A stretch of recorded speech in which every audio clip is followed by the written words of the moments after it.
한번 찬양을 한번 더 들었으면 하는 마음 같아요.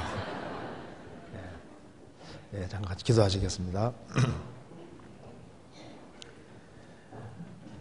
자비로우신 우리 아버지 하나님 감사합니다.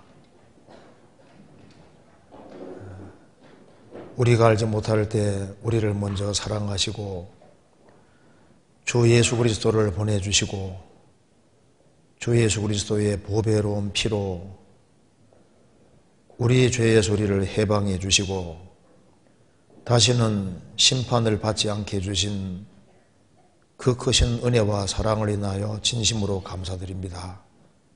여기에 하나님의 크신 은혜와 사랑을 입은 사람들이 한자리에 같이 모였습니다. 이 가운데 주 성령께서 함께해 주시고 우리의 마음과 생각을 열어주시옵소서.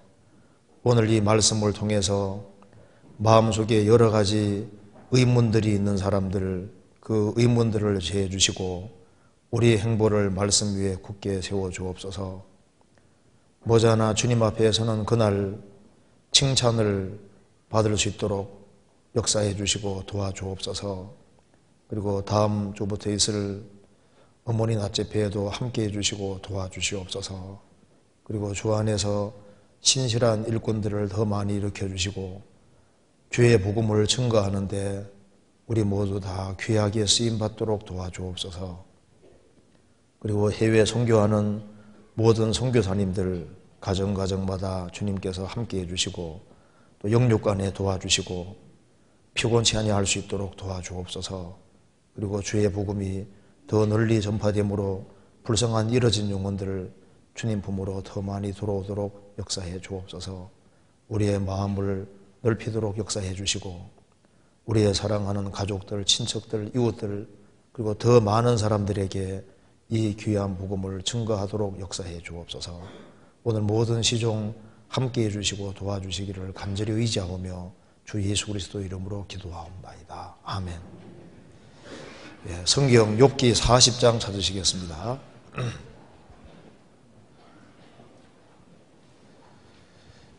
40장 6절입니다. 욥기 40장 6절.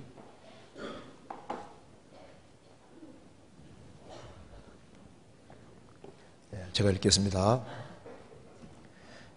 여호와께서 폭풍 가운데서 욥에게 말씀하여 가라사대 너는 대장부처럼 허리를 묶고 내가 네게 묻는 것을 대답할지니라. 내가 내 심판을 피하려느냐 스스로 의롭다 하려 하여 나를 불의하다 하느냐. 내가 하나님처럼 팔이 있느냐 하나님처럼 우렁차게 울리는 소리를 내겠느냐. 9절을 같이 읽어보겠습니다. 내가 하나님처럼 팔이 있느냐 하나님처럼 우렁차게 울리는 소리를 내겠느냐. 네, 거기까지입니다. 오늘은 욥기를 중심으로 해서 생각을 해보겠습니다. 생을 산다는 것 자체는 사실 고난의 연속이라고 할 수 있습니다. 우리가 태어날 때 울면서 태어났습니다. 그리고 생을 살아가면서 얼마나 많은 고통과 어려움이 있는지 모릅니다. 성경 욥기에서 말한 대로 인생은 고난을 위하여 났나니 불티가 그 위로 나름 같으니라.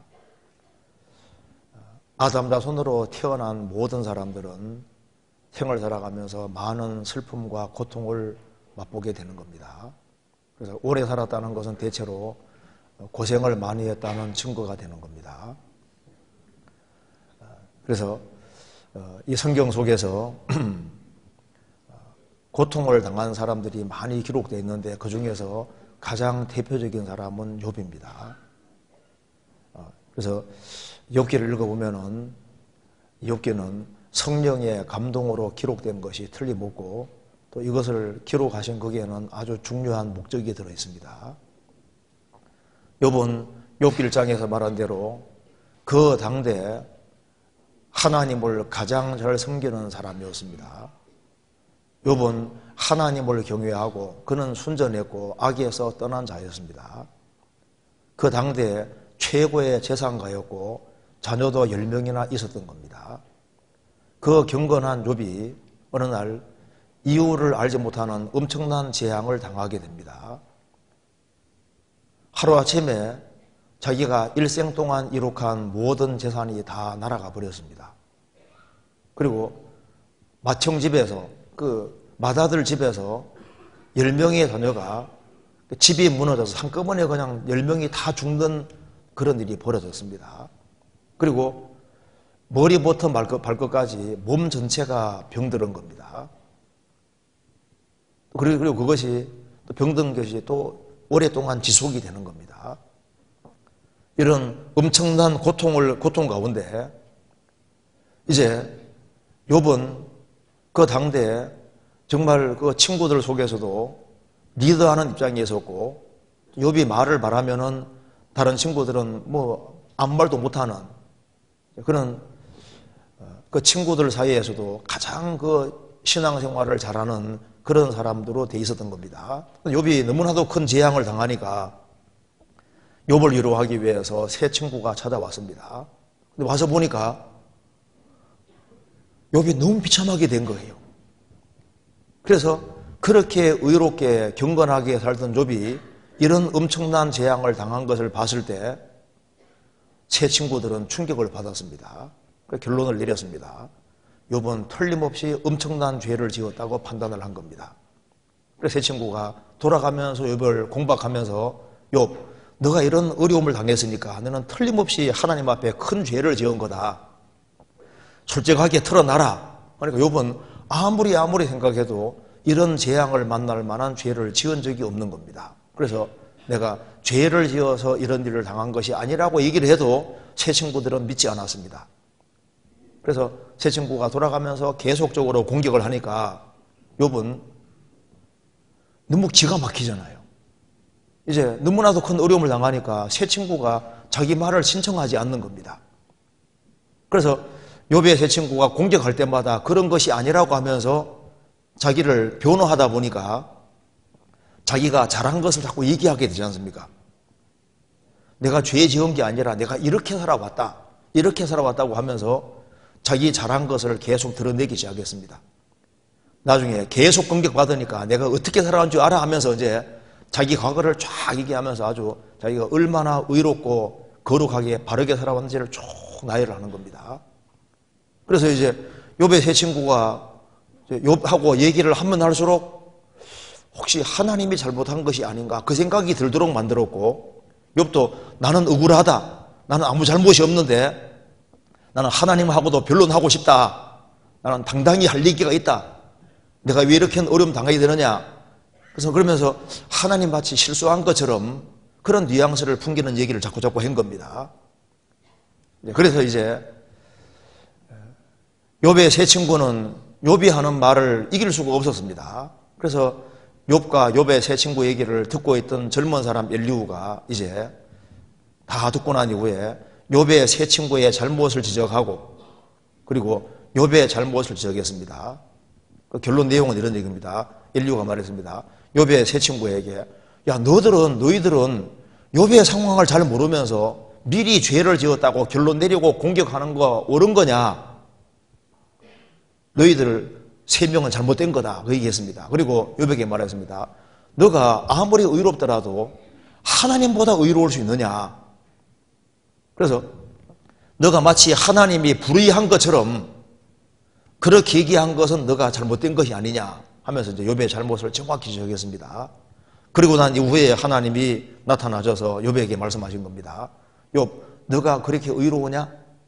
그럼 너가 이런 엄청난 재앙을 만났다고 했을 때 하나님에게 정말 잘못이 있다고 생각하는 거냐?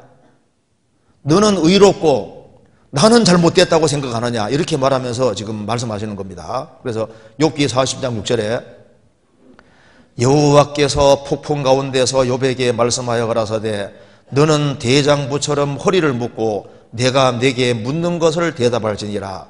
내가 내 심판을 피하려느냐? 스스로 의롭다 하려 하여 나를 불의하다 하느냐?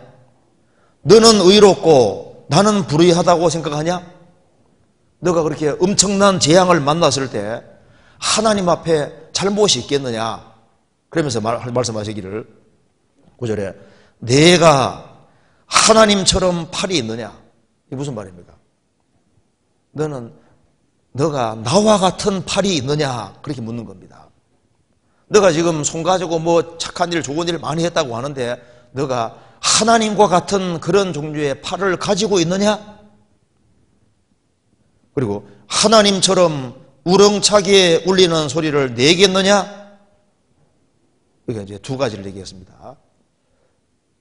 내가 어떤 팔을 가지고 있었는지, 나의 소리가 어떤 소리인지를 알았다면 너는 결코 그렇게 행동하진 않았을 것이다.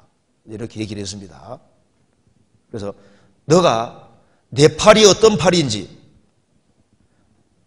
내가 소리를 발할 때 그 소리가 어떤 소리인 줄을 알았다면 나를 불의하다 하지 않았을 것이다. 그리고 어떤 어려운 상황에서도 그것을 감사함으로 받아들였을 것이다. 이렇게 얘기를 했습니다. 이걸 같이 한번 생각을 해보겠습니다. 사람은 세상을 살아가는 가운데 많은 어려움과 고난을 당합니다. 대체로 사람이 겪는 많은 고통과 어려움은 죄로 기인하는 경우가 많습니다. 스스로 속이지 말라. 하나님은 만홀히 여김을 받지 아니하셨나니 사람이 무엇으로 심든지 그대로 거두리라. 그래서 보통 악을 뿌려서 그 죄 때문에 고난당하는 일이 많이 있습니다.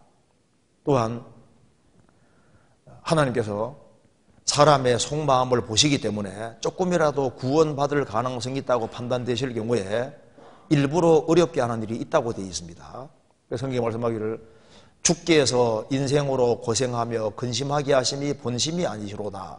예레미야 애가 3장 3, 3절에 말씀한 대로 하나님 인생에게 고생과 수고와 슬픔 주시는 것은 본 마음이 아니라고 했습니다.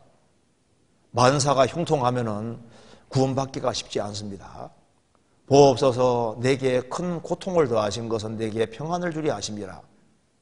주께서 나의 영혼을 사랑하사 멸망의 구덩이에서 건지셨고 나의 모든 죄는 주의 등 뒤에 던지셨나이다. 내 영혼을 사랑하시기 때문에 영혼의 구원을 가져다 주기 위해서 내게 큰 고통을 허락하시는 그런 일이 있다 그 말입니다. 그리고 구원을 받고 난 이후에도 이제 구원받은 그리스도인이 그릇되게 행함으로 받는 징계로서 고난도 있습니다. 그런데 징계로서의 고난만 있는 것이 아니라 하나님이 단련시키기 위한 목적으로 고난이 있는 경우도 있습니다. 욥은 너무나도 엄청난 재앙을 당하는 가운데 자기를 아무리 반성해 봐도 이렇게 큰 재앙을 당할 만한 그런 죄가 없다고 판단했습니다. 그래서 욥은 말했습니다. 욥기 23장에서 말씀하시기를 나의 가는 길을 오직 그가 아시나니 그가 나를 단련하신 후에는 내가 정금같이 나오리라. 그는 자기가 이런 어려움 당하는 것을 단련이라고 생각했던 겁니다. 내가 가는 길을 나는 모르지만은 주님이 아신다. 그래서 나를 단련하신 후에는 내가 뭔가 부족한 것이 있기 때문에 나를 단련하신 후에는 내가 정금같이 나올 것이다.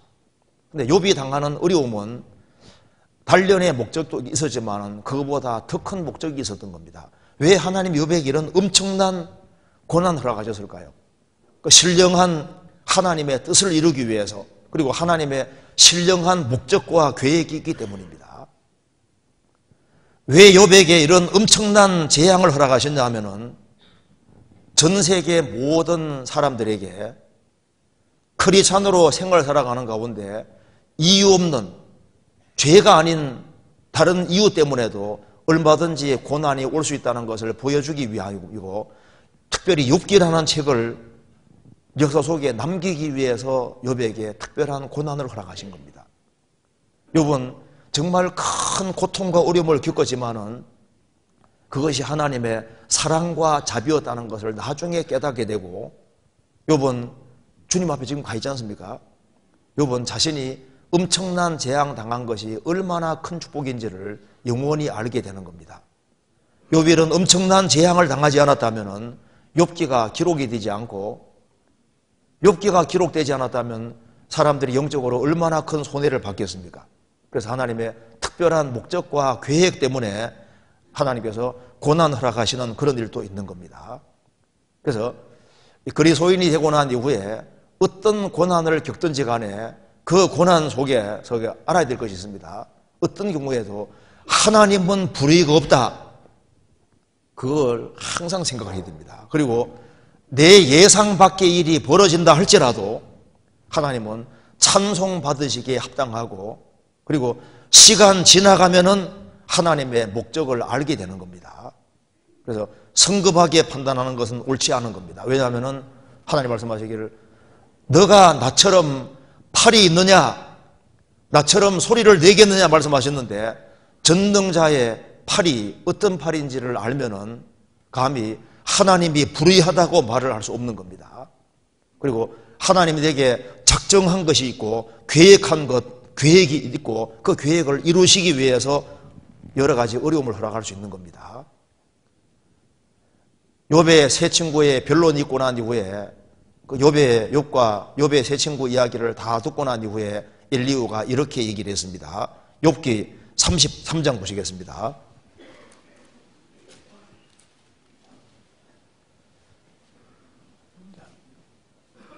욥기 32장부터 봅시다. 32장 1절에 보시겠습니다. 욥이 스스로 의롭게 여김으로 그 세 사람의 대답이 그침에 람 족속 부스 사람 바라겔의 아들 엘리후가 노를 바라니 그가 욥에게 노를 바라면 욥이 하나님보다 자기가 의롭다 하며 또 세 친구에게 노를 바라면 그들이 능히 대답지는 못하여도 욥을 정죄함이니라. 욥의 엘리후가 막 듣고 있다 보니까 욥도 문제가 있는 거예요. 욥은 나는 잘못 없다, 나는 의롭다, 이렇게 계속 말을 함으로써 마치 하나님이 불의가 있는 것처럼 몰아가는 겁니다. 그거 욥 잘못했다 그 말입니다. 또 욥의 세 친구는 욥의 상황을 모르면서 무조건 정죄하는 것이 옳으냐 그 말이에요. 욥의 세 친구도 이게 문제가 심각하다는 걸 깨닫고 노를 바랬습니다. 그러면서 말했습니다. 나는 당신네들보다는 연소하고 나이가 적지만은 나도 한마디 해야 되겠다. 듣다 보니까 이거 너무하다 그 말입니다. 마치 하나님이 불의가 있는 것처럼 얘기를 하는데 이건 진짜 문제가 심각하다. 그렇게 말하면서 욥기 33장 봅시다. 33장 8절입니다. 욥에게 말했습니다. 내가 실로 나의 듣는데 말하였고 나는 내 말소리를 들었느니라. 이러기를 나는 깨끗하여 죄가 없고 허물이 없으며 불의도 없거늘 하나님이 나를 치를 틈을 찾으시며 나를 대적으로 이기사 내 발을 착고에 채우시고 나의 모든 길을 감시한다 하였느니라. 내가 내게 대답하리라. 이 말에 내가 의롭지 못하니 하나님은 사람보다 크심이니라. 잘 살아가기 때문에 하나님이 틈을 엿보시고 어떻게 하든 간에 욥에게 불의한 것이 있도록 하기 위해서 그렇게 아주 하나님이 공격하는 태도를 취한다고 이런 식으로 하면서 하나님을 안 좋은 분으로 몰아가는데 이게 잘한 거냐? 이 말에 내가 의롭지 못하다. 하나님은 사람보다 크시고 하나님은 하나님이신데 하나님에게 잘못이 있겠느냐? 하나님에게 조금이라도 불의를 돌리는 이건 완전히 피조물로서 잘못된 태도다. 이렇게 얘기를 했습니다. 욥기 34장입니다. 1절에 엘리후가 말을 이어 가로되 지 있는 자들아 내 말을 들으며 지식 있는 자들아 내게 귀를 기울이라. 입이 식물의 맛을 변별한 같이 귀가 말을 분별하나니 우리가 스스로 옳은 것은 택하고 무엇이 선한가 우리끼리 알아보자. 욥이 말하기를 내가 의로우나 하나님이 내 의를 제하셨고 내가 정직하나 거짓말쟁이가 되었고 나는 헌물이 없으나 내 상처가 낫지 못하게 되었노라 하니. 우리끼리 한번 얘기해보자. 우리 스스로 무엇이 옳은 것인지 옳은 것을 택하고 무엇이 선한가 한번 우리끼리 한번 알아보자. 그러면서 말했습니다. 욥이 말하기를 나는 의롭지만은 하나님이 내 의를 제하셨고 나는 정직하나 거짓말쟁이가 되었고 헌물이 없으나 내 상처가 낫지 않는다. 그러면서 네가 정말 잘했다고만 우기는데 그러면서 하나님이 불의한 것처럼 말하는 이것이 옳으냐. 그러면서 우리끼리 한번 알아보자고 얘기를 하면서 먼저 우리가 전제를 세워야 될 것이 있다는 겁니다. 먼저 알아야 될 것은 하나님은 하나님이시기 때문에 우리가 이해가 되지 않는다 할지라도 하나님은 절대적으로 의롭다, 악이 없고 의롭다, 이것은 분명히 전제로 삼아야 된다고 이제 엘리후가 얘기를 했습니다. 10절을 보시겠습니다. 엘리후가 첫 번째 강조하는 것이 바로 이겁니다. 10절. 그러므로 너희 총명한 자들아 내 말을 들어라. 하나님은 단정코 악을 행치 아니하시며 전능자는 단정코 불의를 행치 아니하시고 사람의 일을 따라 보응하사 각각 그 행위대로 얻게 하시나니 진실로 하나님은 악을 행치 아니하시며 전능자는 공의를 굽히지 아니하셨느니라. 누가 땅을 그에게 맡겼느냐? 누가 온 세계를 정하였느냐?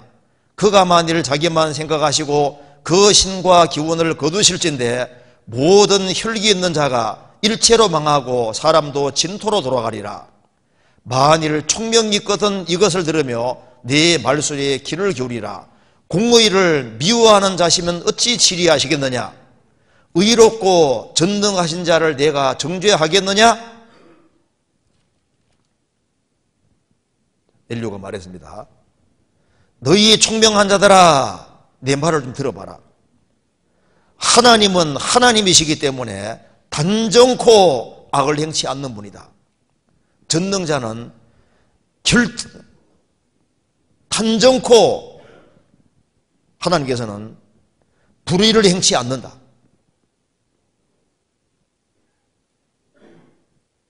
그러면서 말했습니다. 누가 땅을 그에게 맡겼느냐? 누가 온 세계를 정하였느냐? 지금까지 역사가 진행되는 동안에 하나님이 주권자로 이 우주와 지구를 통치하고 있는데 그분에게 정말 불의가 있겠느냐? 하나님이 공의를 미워하는 자시면 어찌 다스리시겠느냐? 의롭고 전능하신 자를 내가 정죄하겠느냐? 하나님은 의롭고 악이 없으시기 때문에 하나님께서 하나님의 방법대로 하실 때 그게 다 인생을 위한 것이다 그 말입니다. 그러면서 먼저 전제를 세울 것은 하나님께서는 불의가 없다. 그걸 분명히 해야 된다는 겁니다. 그러면서 욥이 얘기를 했습니다. 욥기 34장 33절에 보시겠습니다.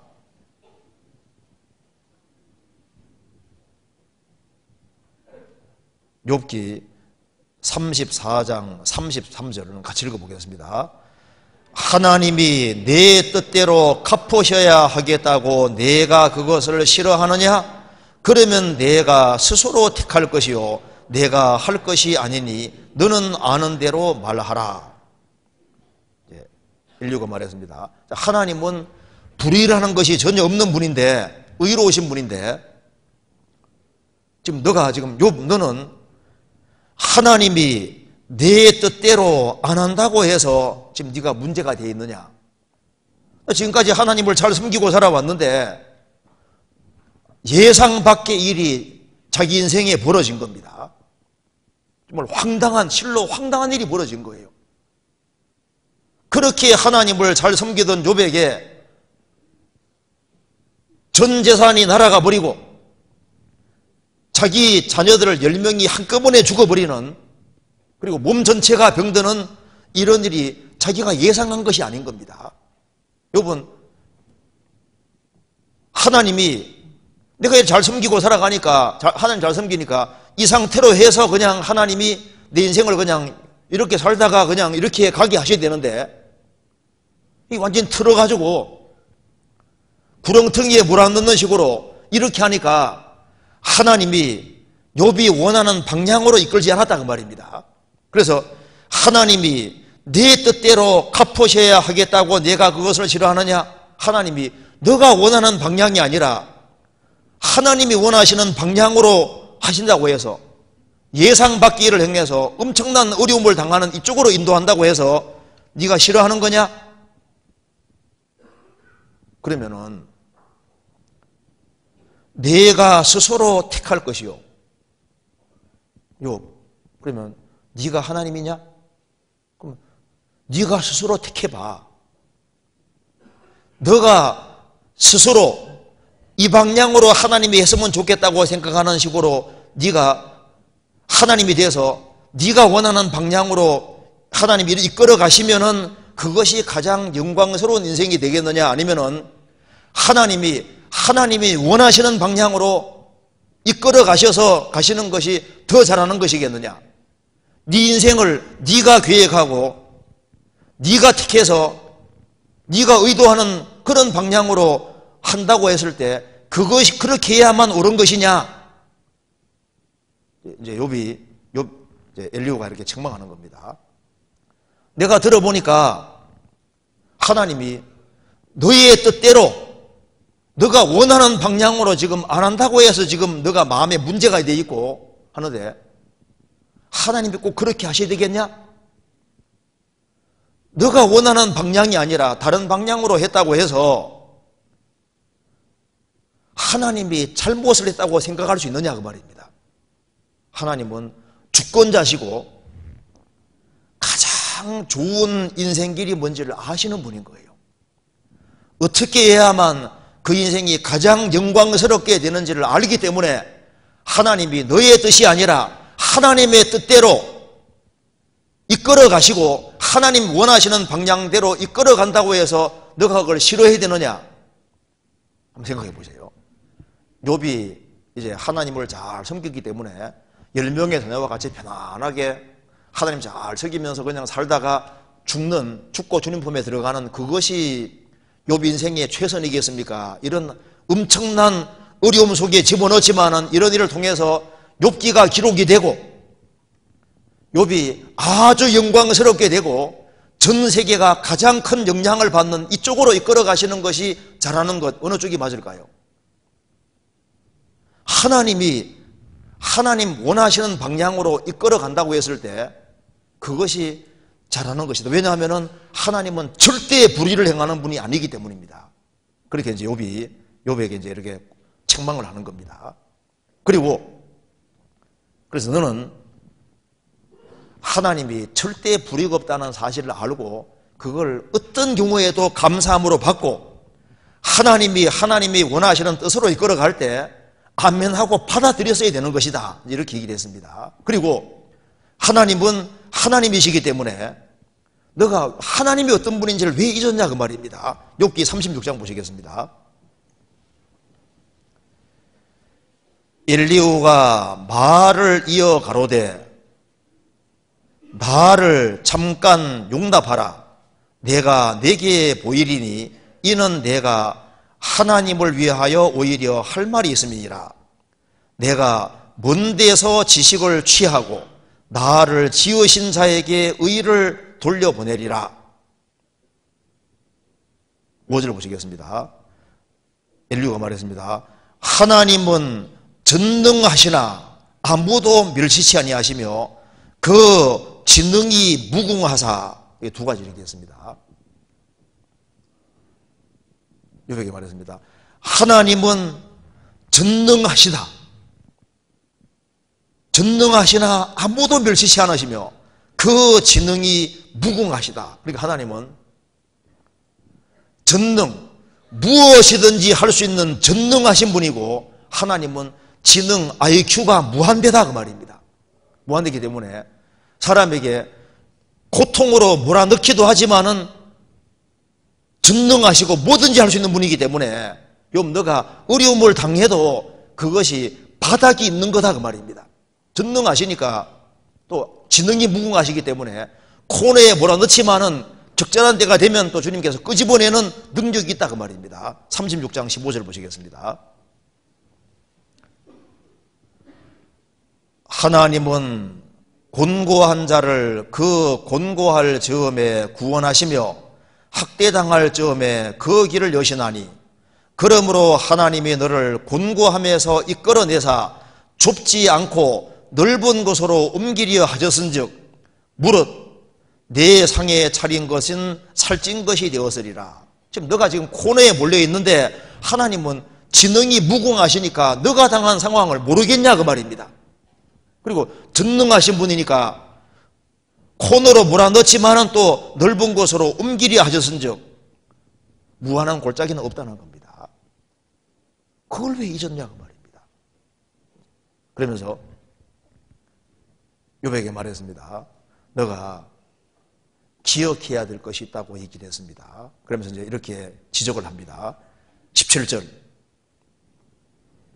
이제는 악인의 바들 벌이 내게 가득하였고 심판과 공의가 너를 잡았나니 너는 분격함을 인하여 징책을 대적하지 말라.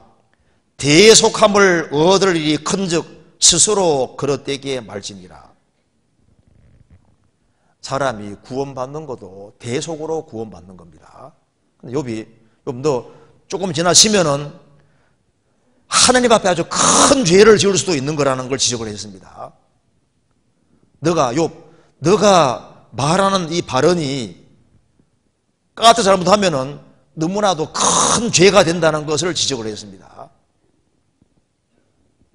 사람이 구원받는 것도 자기 의로 구원받는 것이 아니라 대속함으로, 이 대속이라는 결국은 주님 피로 값을 지불하고 사서 사람들이 구원되는 겁니다. 그러면서 이제 너 너무 큰 죄를 짓지 않도록 조심하라. 하나님이 불의한 분인 것처럼 만드는 것이 이게 얼마나 큰 죄가 되는 줄 아느냐라고 이제 책망하는 겁니다. 그러면서 20절 보시겠습니다.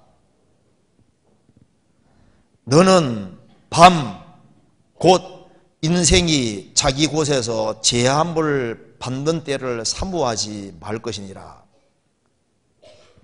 욥은 말했습니다. 난 빨리 죽었으면 좋겠다. 너무 어려움 당하니까 욥은 자기가 태어난 생리를 저주했습니다. 내가 안 태어났으면 이 꼴은 안 볼 텐데 이렇게 말을 하고, 그리고 빨리 죽었으면 좋겠다. 그러면서 너는 밤 곧 인생이 자기 곳에서 제한 받는 때를 사모하지 말 것이니라. 차라리 빨리 죽어버렸으면 좋겠다.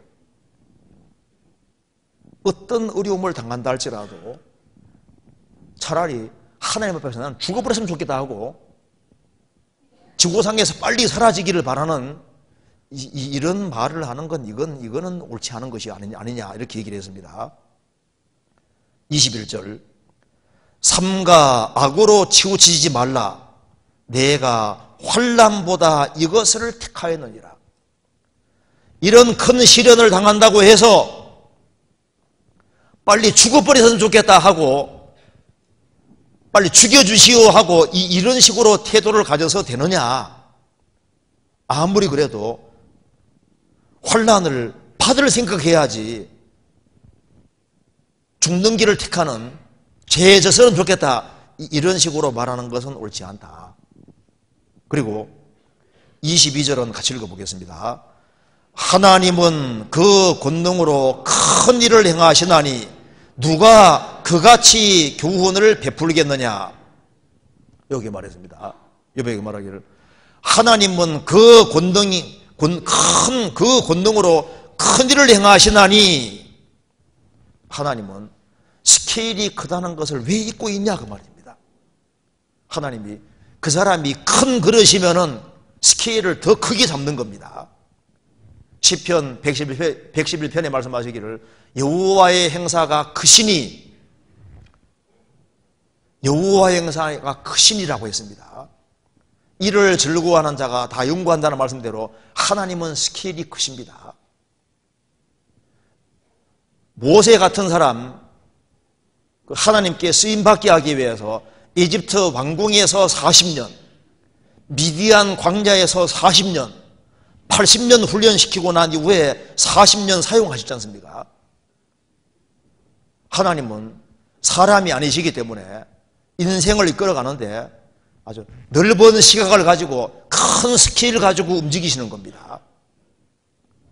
욥이 그 당대에 가장 경건한 사람이고 신앙생활을 바르게 하기를 원했기 때문에 하나님은 아주 큰 스케일 가지고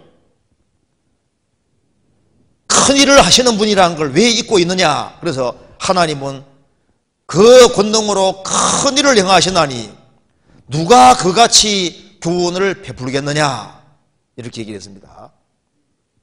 그리고 하나님은 하나님이시기 때문에 프로젝트도 크고 너에 대한 계획도 크다, 그 말입니다. 그러면서 그러니까 이렇게 하라고 했습니다. 24절에 너는 하나님의 하신 일을 찬송하기를 잊지 말라. 인생이 그 일을 노래하였느니라. 너는 어떤 경우에도 하나님의 하시는 일은 틀림없이 시간 지나면 알 텐데 의롭고 바른 일이니까, 너에게 축복되는 일이니까 하나님 일을 찬송하기를 잊지 말라. 어떤 경우에도 그걸 감사로 받아들이라고 이제 이렇게 얘기를 했습니다. 우리가 그 잘 아는 찬송가, 이 470장 그 찬송가가 어떻게 유래가 됐냐면은 그 1871년에 시카고에서 대화재가 있었습니다. 그때 D.L. 무디, 세계적인 전도자 D.L. 무디의 절친한 친구였던 스패포드라는 변호사가 그 화재로 많은 재산을 잃고, 그리고 자기 아들이 화재로 죽게 됩니다. 그리고 이제 2년이 지나서 D.L. 무디가 영국에 전도하러 갔을 때 그의 가족과 같이 D.L. 무디의 사역을 도울 겸 또 유럽 여행할 겸 하면서 이제 유럽으로 이제 가기로 이제 계획을 세웠는데, 이제 같이 배 타고 가기로 돼 있었는데 사업상 문제가 생겨서 먼저 자기 아내와 딸 넷을 먼저 영국으로 보내고 일 처리를 하고 그 다음에 가도록 돼 있었던 겁니다. 가려고 했는데 그 딸 넷과 그 아내가 같이 이제 배 타고 쭉 가는데 뉴펀들랜드에서 떠난 지 얼마 안 돼서 이제 다른 배하고 충돌해서 결국은 많은 사람이 죽게 됩니다. 거기에서 47명이 살아남았는데 그 중에 하나가 그의 아내였던 겁니다. 네 딸은 그 배 충돌로 다 죽게 됩니다. 그래서 이제 영국에 이제 아내가 먼저 가 있는데 전보를 받은 겁니다. 그래서 이제 그 소식을 듣고서 슬픔이 빠진 아내를 위로하기 위해서 배를 타고 쭉 가다가 사고 난 지점에 도착했을 때 펜 들어서 410장을 작곡한 겁니다. 그 내용이 뭐냐면은 내 평생에 가는 길을 순탄하여 늘 잔잔한 강 같은지 큰 풍부하고 무섭고 어렵든지 나의 영혼은 늘 평안하다. 그런데 그 영어로 된 찬송가에 보면은 왜 영혼이 평안하냐 하면서 나의 과거, 현재, 미래 모든 죄를 주님이 이미 다 처리하셨기 때문에 그것 때문에 평안하다. 그 집안 식구가 다 구원받은 사람이거든요. 화재로 죽은 아들도 구원을 받았고, 그리고 배 충돌로 죽었던 내 딸도 구원을 받았기 때문에,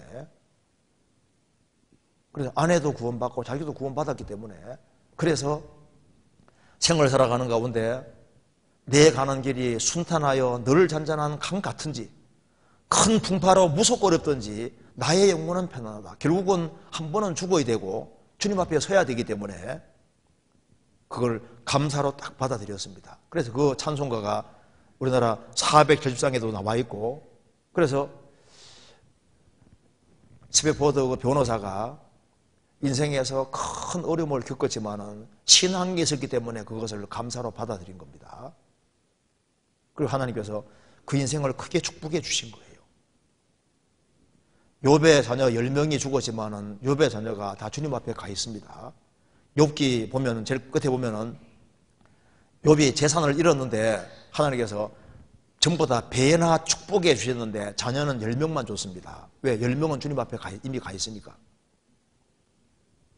그래서 성경에 말씀했습니다. 너는 하나님의 하신 일을 찬송하기를 잊지 말라.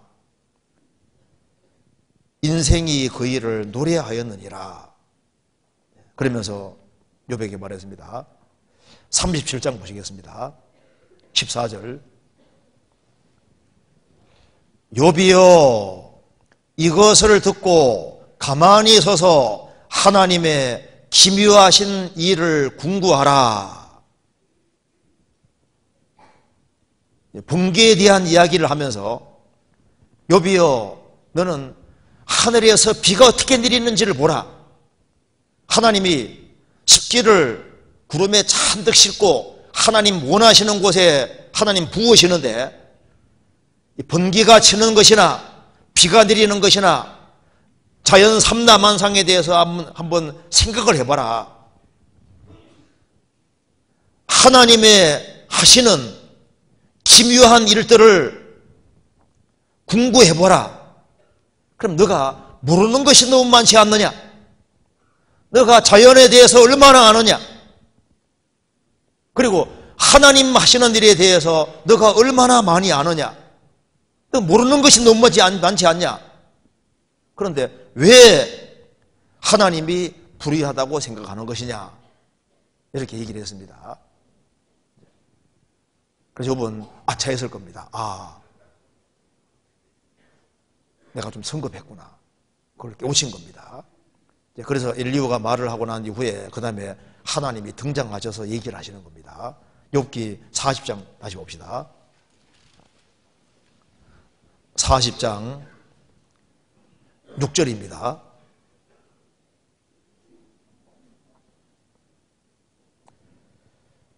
여호와께서 폭풍 가운데서 욥에게 말씀하여 가라사대 너는 대장부처럼 허리를 묶고 내가 네게 묻는 것을 대답할지니라. 내가 내 심판을 피하려느냐? 스스로 의롭다 하려 하여 나를 불의하다 하느냐? 하나님께서도 욥이 신앙생활은 잘했지만은 마치 하나님께 불의가 있는 것처럼 그런 뉘앙스를 풍기는 이것을 하나님이 굉장히 아주 마음이 안 좋으셨던 것 같아요. 그래서 너가 스스로 의롭다 하려 하여 나를 불의하다 하느냐 하시면서 하나님께서 복잡하게 얘기 안 했습니다. 두 가지를 딱 아주 간단하게 말하면 두 가지를 다 얘기하는 겁니다. 너가 구절만 알았다면은 너가 절대 그렇게 행동하지 않고 그렇게 말하지 않았을 것이다 하면서 두 가지를 말했습니다. 구절에 그러니까 우리가 신앙생활하는 가운데 고통과 어려움이 있을 때 구절을 우리가 기억할 필요가 있는 겁니다. 우리가 이 구절을 확실히 안다면은 하나님에 대해서 절대 함부로 말하지 않을 거다 그 말입니다. 첫째, 내가 하나님처럼 팔이 있느냐? 이렇게 말했습니다. 너는 나의 팔이 어떤 팔인지를 알고 있느냐? 그러면은 너가 지금같이 이런 삶의 패턴을 취하지는 않았을 것이다. 어떤 팔입니까?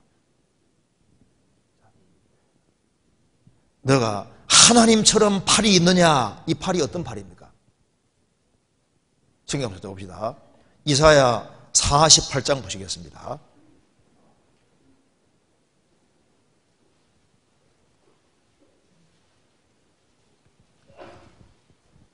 이사야 48장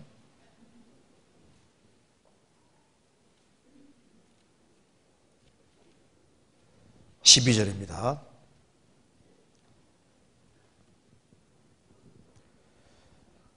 야곱아 48장 12절 야곱아 나의 부른 이스라엘아 나를 들어라. 나는 거니 나는 처음이요 또 마지막이라. 과연 내 손이 땅의 기초를 정하였고 내 오른손이 하늘에 폈나니 내가 부르면 천지가 일제히 서느니라. 너가 나처럼 팔이 있느냐? 하나님 말씀했습니다. 과연 내 손이 땅의 기초를 정하였고 내 오른손이 하늘에 폈다. 바로 내 손이 어떤 손인 줄 아느냐? 천지를 창조한 손이다 그 말입니다. 욥기 38장 보시겠습니다.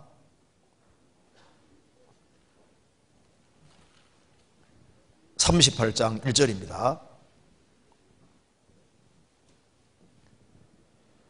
내 여호와께서 폭풍 가운데로서 욥에게 말씀하여 가라사대 무지한 말로 이치를 어둡게 하는 자가 누구냐? 너는 대장부처럼 허리를 묶고 내가 내게 묻는 것을 대답할지니라.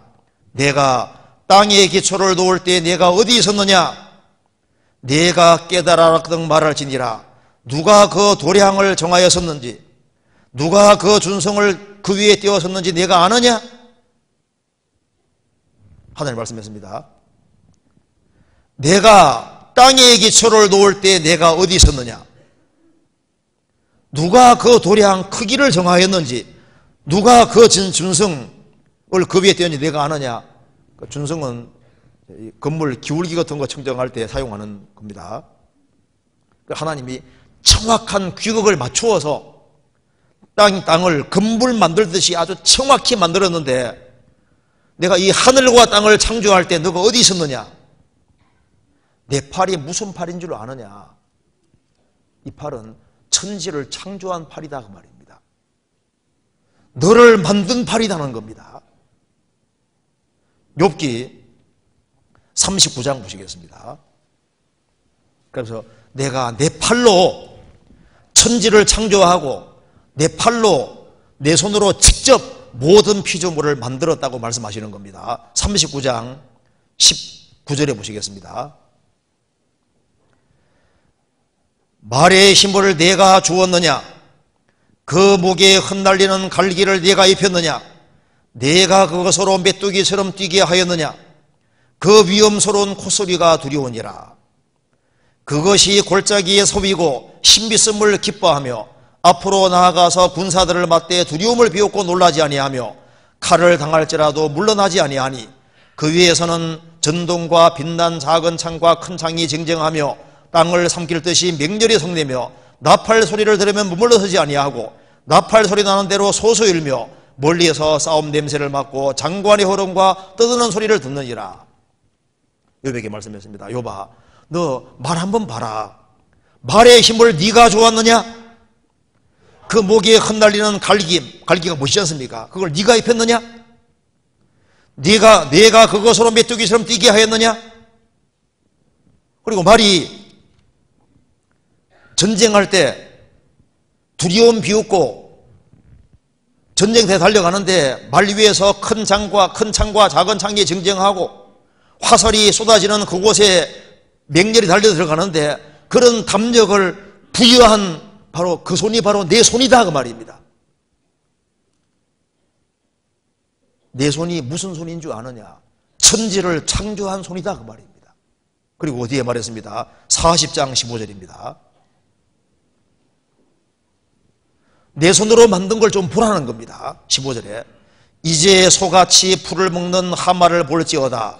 여기 하마가 히브리어의 베헤모스로 되어 있는데 공룡 말하는 겁니다.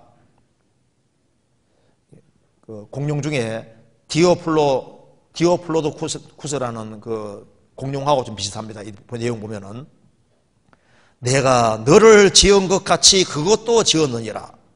그 힘은 허리에 있고 그 세력은 배의 힘줄에 있고 그 꼬리치는 것은 백향목이 흔들리는 것 같고 그 넓적다리 힘줄은 서로 연락되었으며 그 뼈는 놋관 같고 그 가리대는 철장 같으니 그것은 하나님의 창조물 중에 어뜸이라. 그것을 지은 자가 칼을 주었고 모든 들짐승에 노는 산은 그것을 위하여 식물을 내느니라. 그것이 연줄기 아래나 갈박 가운데서나 못 속에 엎드리니 연 그늘이 덮으며 그 연 그늘이 덮으며 시내의 버들이 둘렀구나. 하수가 창이란다 할지라도 그것이 놀라지 않고 요단강이 불어서 그 입에 미칠지라도 자약하니 그것이 정신을 차리고 있을 때 누가 능히 잡을 수 있겠으며 갈고리로 그 코를 깰 수 있겠느냐.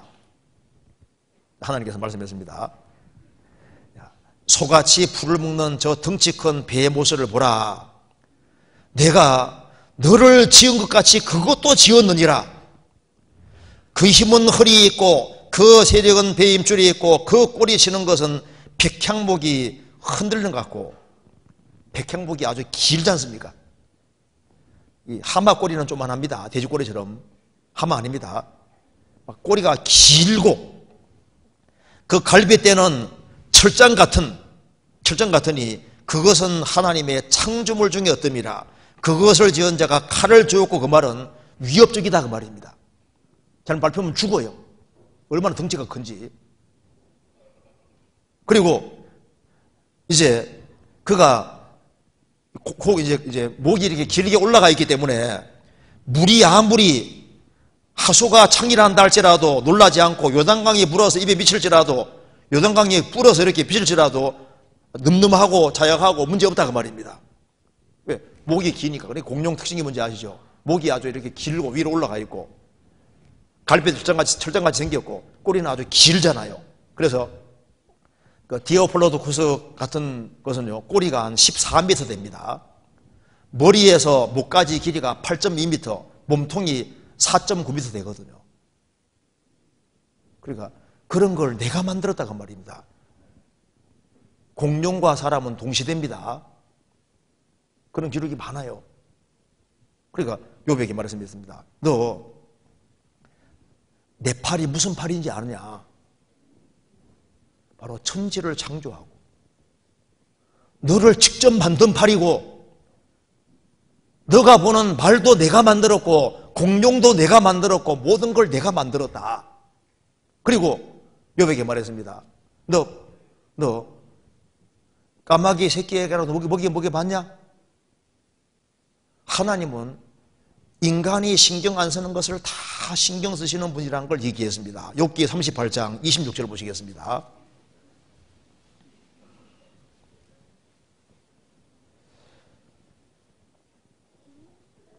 (26장) 38장 26절입니다.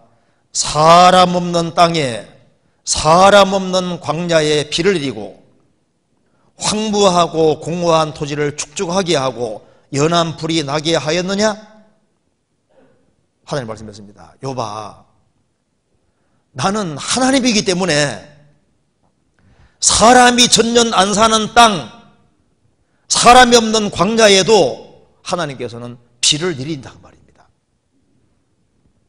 그래서 공허한 토지를 축축하게 하고 연한 불이 나게 하였느냐? 거기에도 생명체가 있거든요. 나는 거기에도 비를 내린다 그 말입니다. 41절에 까마귀 새끼가 하나님을 향하여 부르짖으며 먹을 것이 없어서 오락가락할 때 그것을 위하여 먹을 것을 예비하는 자가 누구냐? 너는 개미 한 마리라도 만들어 봤느냐? 안 만들어 봤잖아요. 너 사람 없는 광야에 비라도 내려봤냐? 까마귀 새끼가 먹을 것이 없어 오락가락 할 때 그것을 위해서 너가 먹이라도 봤냐? 내 팔이 무슨 팔인 줄 아느냐? 천지를 창조한 팔이고 모든 것을 다 유지하는 그 팔이다 그 말입니다. 그리고 내 팔은 어떤 팔인 줄 아느냐? 하나님은 창조의 팔인 동시에 심판의 팔인 거예요. 심판의 팔. 성경 욥기 40장 보시겠습니다. 40장 10절.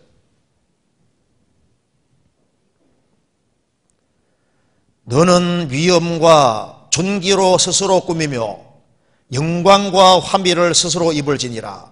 너의 넘치는 노를 쏟아서 교만한 자를 발견하여 낱낱이 낮추되 곧 모든 교만한 자를 발견하여 낮추며 악인을 그 처소에서 밟아서 그들을 함께 진토에 묻고 그 얼굴을 사서 어둑한 곳에 둘지니라.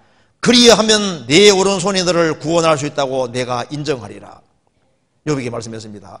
욥, 너 내가 하는 게 답답해 보이냐? 그럼 네가 입장 바꿔서 네가 한번 하나님이 돼봐 하는 얘기인 겁니다.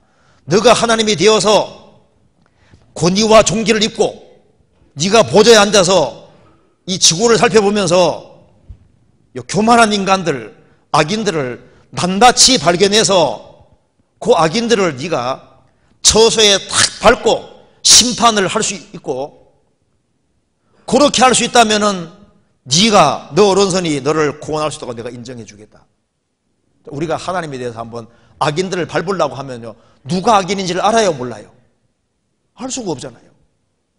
이 사람 막 겉은 훌륭하게 생겼는데, 착하게 생겼는데 나중에 그걸 보면 전혀 아닌 사람들이 얼마든지 있잖아요. 어느 사람은 뭐 험사꽃에 생겼거든요. 근데 나중에 보면 아니잖아요. 우리가 하나님에 대해서 세상을 통제하면 완전히 말아먹습니다. 아, 그러겠어요? 그러니까 내 팔이 무슨 팔이지 않느냐, 역사 속에서 악인들을 낱낱이 발견해서 그걸 그대로 심판한 그런 팔을 내가 가지고 있는 거다. 이 팔이 보통 팔이 아니다, 그 말입니다. 그 옛날에 헤롯, 분봉왕 헤롯이 하나님 앞에 악을 많이 행했습니다. 하나님이 탁 치시니까 충이 먹어 죽어버리지 않습니까? 하나님은 지구상의 각각의 악인들을 누를 수 있고 심판할 수 있는 그런 팔인데 너가 그런 팔을 가지고 있냐, 그 말입니다. 하나님 팔은 역사 속에서 구원받을 만한 사람을 구원하신 팔인 거예요. 이 하나님의 팔은 구원을 실제로 이루신 팔인 겁니다. 성경 시편 98편 보시겠습니다. 시편 98편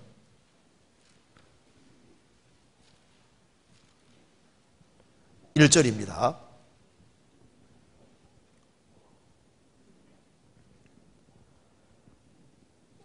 새 노래로 여호와께 찬송하라. 대저 기이한 일을 행하사 그 오른손과 거룩한 팔로 자기를 위하여 구원을 베푸셨도다. 여호와께서 그 구원을 알게 하시며 그 의를 열방의 목전에 명백히 나타내셨도다. 그 오른손과 거룩한 팔로 자기를 위하여 구원을 베푸셨도다. 이사야 52장 10절에는 여호와께서 열방의 목전에서 그 거룩한 팔을 나타내셨으므로 땅의 끝까지도 우리 하나님의 구원을 보았도다. 이사야 53장에서는 여호와의 팔이 네게 나타났네요. 바로 예수님입니다. 인간 스스로 구원할 수 없기 때문에 하나님이 자기 팔로 구원을 이루었다고 했습니다. 이사야 59장에 나와 있지 않습니까? 그러니까 하나님께서 우리를 심판하시는 대신에 예수님에게 심판을 내린 것은요, 하나님이 자기 팔을 치신 거예요. 때린 거예요. 예수님에게 심판을 대신 받게 하심으로 그 팔이 우리를 구원하신 겁니다. 이런 구원을 스스로 완성하는 이런 종류의 팔이 있느냐? 그런 팔 없잖아요. 하나님의 팔은 천지를 창조하시고 유지하시는 팔이시고 역사 속에서 심판받을 사람을 낱낱이 심판해 오신 팔이고, 그리고 스스로 자기 팔로 구원을 완성하신 바로 그 팔인데 이런 팔이 있냐, 그 말입니다. 그리고 이 팔이 구원을 완성하셨기 때문에 전 세계 모든 사람을 이 팔로 부르시고 있는 겁니다. 수고하고 무거운 짐자들아 다 내게로 오라고 말씀하시지 않습니까? 그리고 주님 품에 돌아온 사람을 하나님께서 주의 손으로 딱 붙잡으십니다. 내가 저에게 영생을 주노니 영원히 멸망치 아니할 것이요 또 저희를 내 손에서 빼앗을 자가 없느니라. 주님 품에 돌아온 사람을 주님이 주님 팔로 딱 붙잡는 거예요. 손으로 딱 붙잡는 겁니다.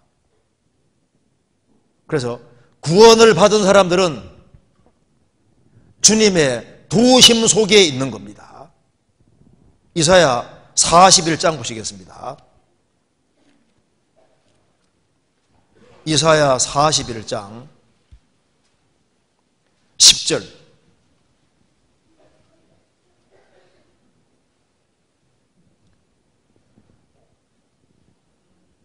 두려워 말라. 내가 너와 함께함이니라. 놀라지 말라. 나는 내 하나님이 됨이니라. 내가 너를 굳세게 하리라. 참으로 너를 도와주리라. 참으로 나의 의로운 오른손으로 너를 붙들리라. 이 손은 붙드시는 손입니다.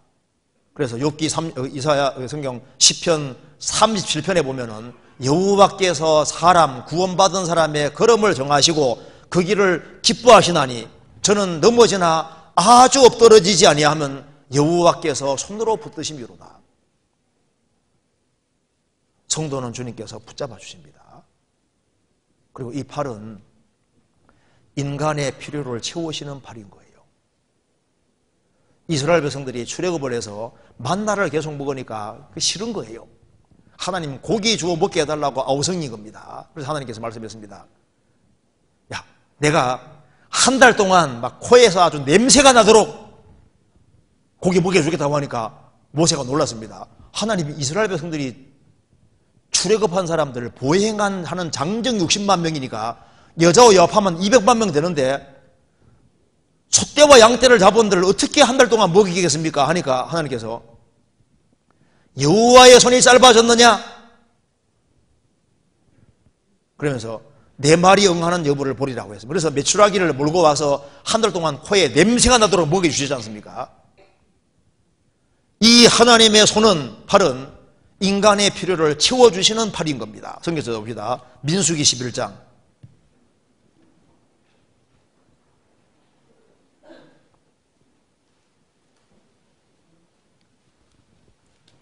11장 19절입니다.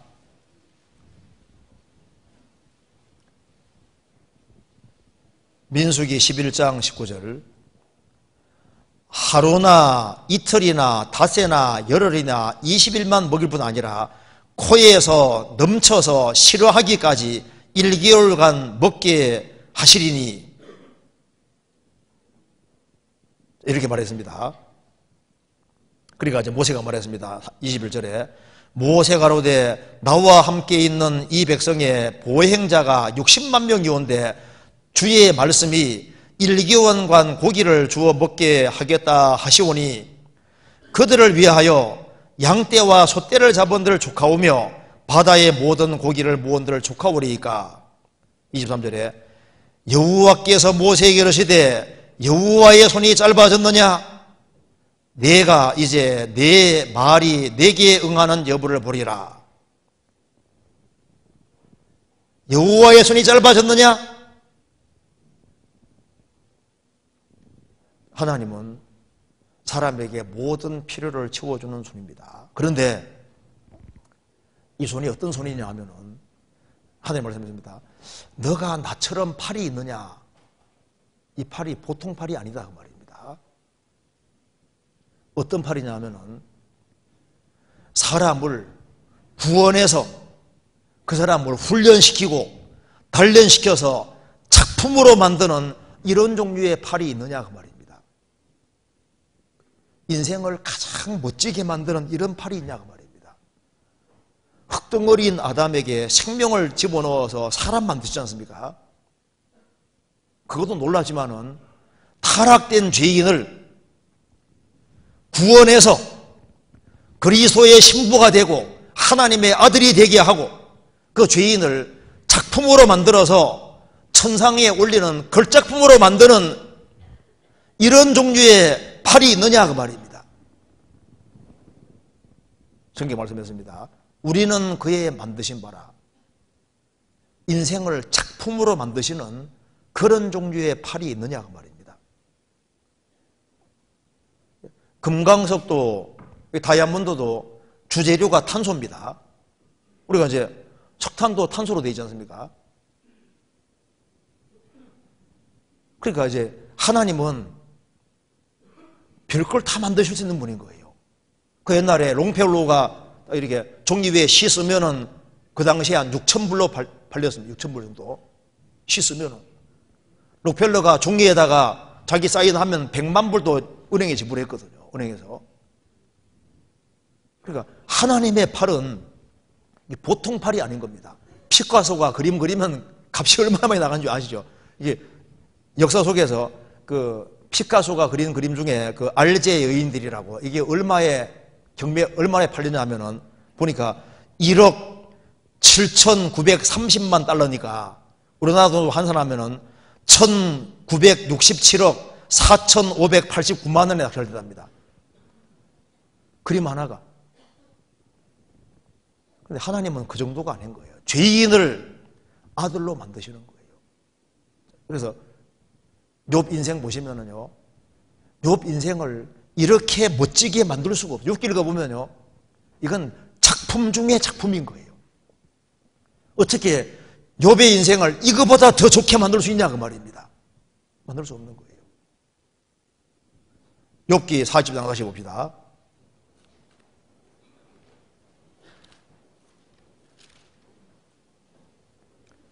(40장 9절입니다) 내가 하나님처럼 팔이 있느냐? 하나님처럼 우렁차게 울리는 소리를 내겠느냐? 이 하나님의 소리는 보통의 소리가 아닙니다. 하나님이 말씀하심에 천지가 생겼다는 거 아시죠? 저가 말씀하심에 이루었으며 명하심에 경고의 속도다. 하나님이 소리를 발하시니까 만물이 생겼습니다. 그 주님의 입의 말씀은 능력의 말씀인 거예요. 하나님과 같은 그런 소리가 있느냐? 말씀하시니까 즉시 만물이 생겼습니다. 예수님께서 죽은 지 나흘 된 나사로 썩어 냄새 나는데 나사로야 나오너라 말씀 딱 하시니까 즉시 살아나왔지 않습니까? 예수님 말씀하시니까 즉시 풍랑이 장장케 되었습니다. 그런 소리가 있느냐? 노아 홍수 때도 하나님께서 말씀을 발하시니까 세계적인 홍수가 내려왔고 하나님께서 주의 우리 소리를 발하시니까 물이 즉시 물러갔다고 성경에 나와 있지 않습니까? 이스라엘 백성들이 출애굽을 했을 때 60만 명이 시내산 아래에 있을 때 하나님께서 음성으로 직접 말씀하셨는데 그 음성으로 말씀하는 소리가 웅장한 소리였다고 성경에 말하고 있습니다. 성경 시편 68편 보시겠습니다. 68편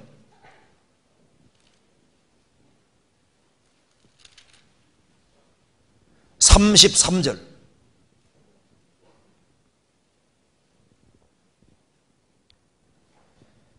옛적 하늘들의 하늘을 타신 이에게 자에게 찬송하라. 주께서 그 소리를 발하시니 웅장한 소리로다. 출애굽을 배경으로 해서 지금 이게 시편을 쓰고 있습니다. 백그라운드가 출애굽입니다. 옛적 하늘들의 하늘을 타신 자에게 찬송하라. 주께서 그 소리를 발하시니 웅장한 소리로다. 출애굽한 60만 명의 사람들이 하나님의 그 웅장한 소리를 들을 때 뭐라 했습니까? 제발 하나님이 직접 얘기하지 마시고 모세 통해서 간접적으로 얘기하게 해주십시오. 우리가 죽겠습니다. 예수님이 부활하신 이후에 그 예수님의 음성이 많은 물소리와도 같았다고 했습니다. 아주 장엄한 소리입니다.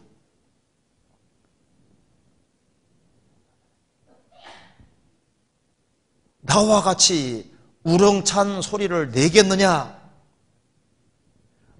하나님의 말씀에는 권능이 있습니다. 권능이 있는 거예요. 성경 전도서 8장 찾아봅시다. 전도서 8장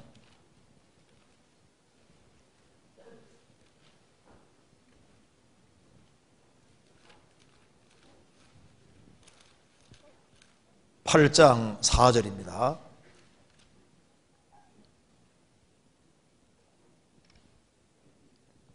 같이 읽어보겠습니다.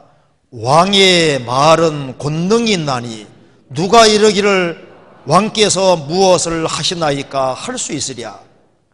왕의 말에는 권능이 있습니다. 백부장이 말하면 100명이 움직입니다. 천부장이 말하면 1000명이 움직이는 거예요. 왕이 말하면 나라가 움직입니다. 황제가 말하면 제국 전체가 움직이는 거예요. 천지를 창조한 창조주 만왕의 왕의 말은 능력이 있습니다. 이 주님께서 말씀하시는 이 말씀은 무의 서유를 창조한 바로 그 말입니다. 하나님처럼 소리를 내겠느냐? 하나님 말씀하시면 그대로 되는 거예요. 하나님이 말씀하시면 인생이 바꿔집니다. 하나님 말씀하시면 사탄도 너는 여기까지다. 마귀 역사에도 욥의 역사할 때 하나님께서 말씀했습니다. 목숨만은 건드리지 말아라. 한계를 주지 않습니까? 하나님이 말씀하시면 인생이 바꿔집니다. 인생에게 밤이 주어졌을지라도 하나님께서 말씀을 바라시면 저녁이 아침으로 바뀌어지는 거예요. 요셉이 엄청난 고난을 받았지만은 하나님께서 음성을 바라시니까 요셉 인생이 갑자기 그냥 총리로 바뀌었지 않습니까? 그 하나님의 음성은 인생을 바꾸는 특별한 음성인 거예요. 그런 음성이 있느냐? 없는 거예요. 요한계시록 4장에서도 반보 섬에 있는 사도 요한에게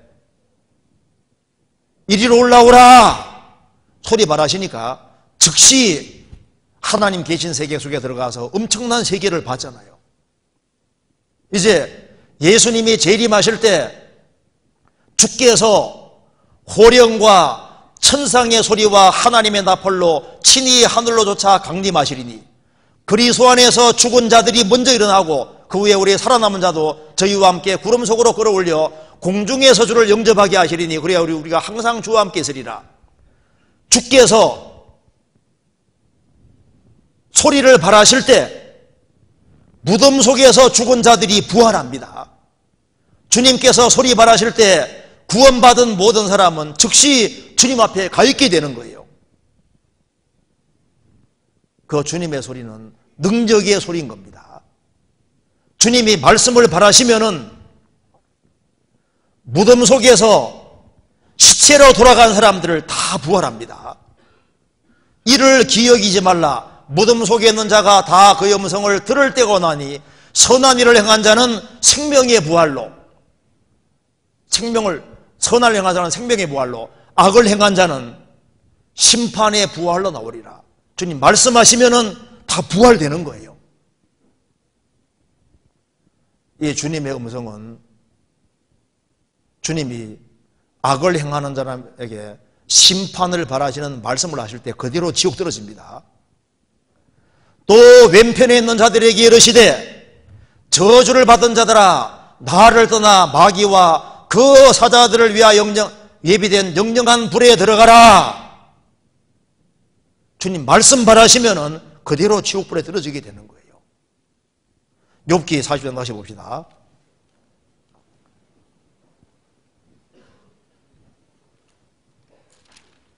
그래서 이렇게 말했습니다. 9절에 내가 하나님처럼 팔이 있느냐?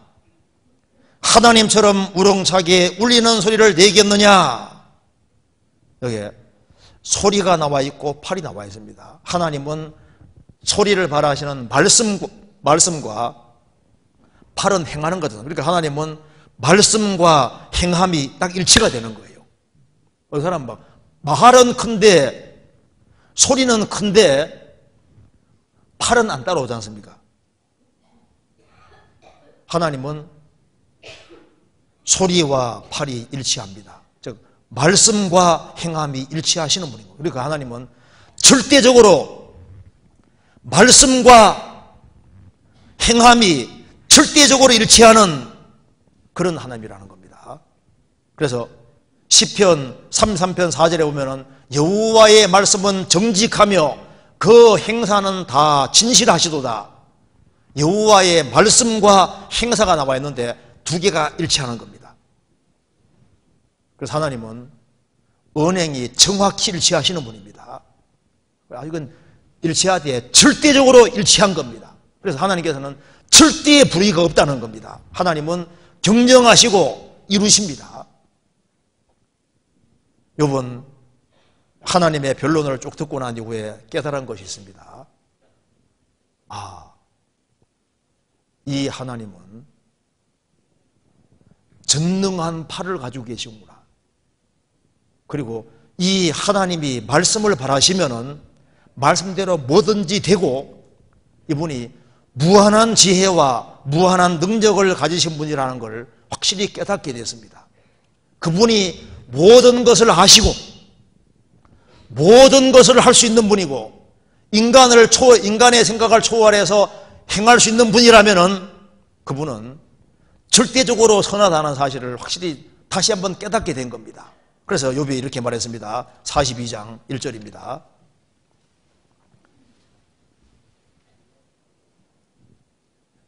욥이 여호와께 대답하여 가로되 주께서는 무소불능하시오며 무슨 경영이든지 못 이룰 것이 없는 줄 아오니 무지한 말로 이치를 가려우는 자가 누구니까 내가 스스로 깨달을 수 없는 일을 말하였고 스스로 알 수 없고 헤아리기 어려운 일을 말하였나이다. 내가 말하게 싸우니 주여 들으시고 내가 주께 묻게 싸우니 주여 내게 알게 하옵소서. 내가 주께 대하여 귀로 듣기만 하여섭더니 이제는 눈으로 주를 배웁나이다. 그러므로 내가 스스로 하나고 티끌과 제 가운데서 회개하나이다. 욥이 말했습니다. 주께서는 무소불능하시오며, 이게 없을 무에다가 바소자입니다. 그러니까 하나님께서는 불가능한 바가 없다. 하나님은 모든 것이 가능하신 분이시고 무슨 경영이든지 못 이룰 것이 없는 줄 아오니, 하나님은 하고자 하는 것은 뭐든지 다 할 수 있는 분이라 그 말입니다. 그러니까 욥에게 고난을 허락하셔도 그 인생을 얼마든지 뒤바꿀 수 있고 더 차원 좋게 바꿀 수도 있고 뭐든지 할 수 있는 분이 맞다 그 말입니다. 하나님이 말씀만 하시면은 그 팔은 전능의 팔이기 때문에 하나님 원하시면 언제든 인생을 바꿀 수 있는 분이기 때문에 하나님은 정말 뭐든지 할 수 있는 분입니다. 그래서 이제 내가 주님께 대해서는 귀로 듣기만 했는데 이제는 눈으로 주를 배웁나이다. 그러므로 스스로 하나고 티끌과 제 가운데서 회개하나이다. 뭘 회개했을까요? 이런 걸 회개하는 겁니다. 항상 하나님을 더 크게 하고 자기를 작게 낮춰야 되는데 그렇게 안 한 것을 회개하는 거예요. 그리고 하나님이 조금이라도 잘못한 것처럼 그런 뉘앙스를 풍기는 것도 인생에서 자기가 잘못 말한 것을 깨달은 겁니다. 그리고 하나님에 대해서 잘 알지 못하고 오해하는 부분이 있다는 것에 대해서도 회개하고 조금이라도 원망하는 마음이 있는 것을 다 회개하는 겁니다. 욥기 7장에서 말했습니다. 하나님 내가 바다라도 된다는 말입니까? 하나님 내가 용이라도 된다는 말입니까? 이 작은 인생에게 왜 이런 고통을 주십니까? 하고 내가 내 입으로 원망한다고 얘기했거든요. 욥은 뭘 회개했을까요? 하나님을 훨씬 더 두려워하고 하나님을 훨씬 더 경외하고 더 높여서야 되는데 그렇지 못한 것에 대해서 회개한 겁니다. 하나님께서 이제 그 뒤에 보면 욥을 완전히 회복시켜 주시고 배나 축복해 주시고 욥기가 기록되게 해주셨고, 그래서 성경 야고보서 보면은 주는 가장 자비하시고 긍휼히 계시는 분이라고 말씀하시면서 욥을 예를 들고 있는 겁니다. 하나님께서는 욥을 미워해서 고통 주신 것이 아니라 욥을 정말 사랑하셨기 때문에 욥에게 자비를 베풀어 주신 것이 그를 정말 특별히 후대한 겁니다. 욥이 큰 고난을 당한 것은 일종의 자기에게 훨씬 더 큰 특권입니다. 하나님의 허락하심 안에서 고난 같은 것이 주어질 때 원망 없이 그것을 받아들이고 그게 하나님의 뜻이 있다는 사실을 믿으라는 것을 말하고 있는 겁니다. 욥기는 우리에게 중요한 사실을 말해주고 있습니다. 우리가 생을 살아가는 가운데 꼭 죄로만 어려움을 당하는 게 아닙니다. 그리스도인으로 생을 산다는 것 자체가 쉽지 않습니다. 많은 멸시를 당하기도 하고 불이익을 당하기도 하고 여러 가지 어려움과 곤란을 당하는데 우리가 곤란을 당할 때 하나님이 능력이 없어서 곤란 당하게 하시는 게 아니라 그 속에 중요한 뜻이 있는 겁니다. 그래서 욥이 가장 큰 어려움 당하는 이런 모델 케이스를 만들어 놓으신 것은 생을 살아가는 가운데 예상 밖의 일이 벌어질 때 그게 하나님의 뜻과 섭리가 있다는 사실을 알고 그것을 감사함으로 받아들이고 어떤 경우에도 하나님을 높이는 태도를 취해야 되고 하나님께는 절대 불의가 없고 그분은 전능하신 분이기 때문에 주님이 이제 적절한 때가 돼서 간섭만 해주시면 인생은 언제든지 바뀌어질 수 있는 겁니다.